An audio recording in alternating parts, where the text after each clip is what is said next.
December 9 తారీఖు దగ్గర పడుతుంది. తెలంగాణ తల్లి విగ్రహం పనులు ఏడుదాకా వచ్చినాయి. ఏం కథ అని ముఖ్యమంత్రి రేవంత్ సారు, ఉప ముఖ్యమంత్రి మల్లు బట్టి విక్రమార్క సారు, ఇంకా మాలాస్క మందే మంత్రులు, కాంగ్రెస్ లీడర్లు అయ్యిండ్రు. వాళ్ళు అనుకున్నట్టే అక్కడి అధికారులు ఏర్పాట్లు ఎట్లా చేస్తుర్రు, ఏం కథ అని అన్ని తెలుసుకున్నారట సచివాలయం కాడ. గణపతి మండపానికి చుట్టూ కవర్ కట్టినట్టు ఉన్న ఆడనే తెలంగాణ తల్లి విగ్రహం ఉన్నది.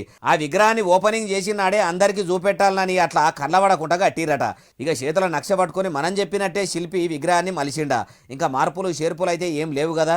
ఏడేడ ఎవరు నిలబడతారు, ఏడేడ ఎవరు కూసోవాలనో కూడా చూసుకున్రా. నేనేడ కూసోవాలి, ఉప ముఖ్యమంత్రి మల్లు బట్టి విక్రమార్క సారు ఏడ కూసోవాలనో, మంత్రులు ఎమ్మెల్యేలు కూడా ఓపెనింగ్ కు వస్తే వాళ్లకు కూడా ఏడేడ స్టేజీలు వేసిర్రు.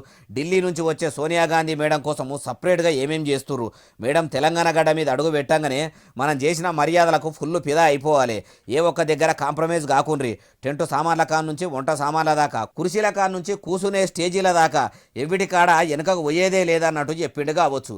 మీరట చెప్పినాక మేము ఊకుంటామా సారు? వచ్చిన మందికి కుర్చీలు జాలంగా ఇంకా మంది ఎక్కువ వస్తే కూసునే అన్ని కుర్చీలు కూడా అందుబాటులోనే ఉంచుకుంటాము. మీరు విగ్రహం కులాయించే పని మీద ఉండుర్రా అన్నారట. అవుగాని సబ్బండ జనం మెచ్చేటట్టు తెలంగాణ తల్లి విగ్రహం ఉండాలనుకున్నాము. దానికోసం సపరేటు సబ్ కమిటీని కూడా వేసినామని అప్పట్లో ఫిబ్రవరి నెలలో కూడా మల్లుబట్టి విక్రమార్క సారు అన్నట్టు గుర్తు. మరి సబ్ కమిటీ తెలంగాణ మేధావులు, కవులు, కళాకారులతోని చర్చలు జరిపినాకనే విగ్రహం తయారు చేయించిందా? వాళ్ళ అభిప్రాయాలు కూడా తెలుసుకుందా అంటే తెలుసుకుంటే వాళ్ళు కూడా చెప్పకపోదురా అంటుర్రు ఈ ముచ్చటిన్నోళ్ళు.